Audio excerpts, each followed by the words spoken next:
কাকুলিয়ার দিকে নজর রাখবো। কাকুলিয়া কাণ্ডে গ্রেফতার আরো 5। বর্তমানে গ্রেফতারি সংখ্যা কিন্তু 19। আরো 5 জনকে গ্রেফতার করেছে রবীন্দ্র সরোবর থানার পুলিশ। কাকুলিয়া কাণ্ডে গ্রেফতার আরো 5, গ্রেফতারির সংখ্যা বেড়ে দাঁড়ালো 19। গ্রেফতার করলো রবীন্দ্র সরোবর থানার পুলিশ। দুষ্কৃতী তাণ্ডবে ঘটনাস্থলে ছিল ধৃতরা, বোমাবাজিতে প্রত্যক্ষ ভূমিকা ছিল ধৃতদের। আর এই ঘটনায় অভিযুক্ত এখনো পর্যন্ত অধরা রয়েছে সোনা পাপ্পু। এখনো পর্যন্ত তাকে পুলিশ ধরতে পারেনি, কিন্তু তিনি লাইভ করে যাচ্ছেন। সেই ছবি আপনাদেরকে দেখাবো, দেখুন লাইভে কি বলছেন সোনা পাপ্পু, শোনাবো। একদিন ধরে শুনতে পাচ্ছি, রবিবারের পর থেকে শুনতে পাচ্ছি সোনা পাপ্পুকে অ্যারেস্ট করতে হবে, কারণ সোনা পাপ্পু নাকি কোথায় ঝামেলা করেছে রবিবার দিন। সোনা পাপ্পুর রবিবার দিন মাঘী পূর্ণিমা, নিজের বাড়িতে মাঘী পূর্ণিমা ছিল, মানে আমার বাড়িতে মাঘী পূর্ণিমা ছিল।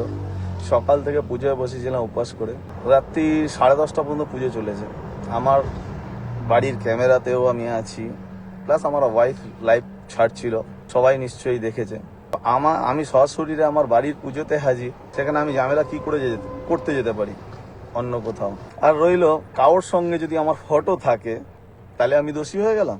ফটো তো শুভেন্দু অধিকারীর সঙ্গে রাকেশ সিং এর আছে। রাকেশ সিং জেল খাটছে, মাস হয়ে গেল রাকেশ সিং জেল খাটছে।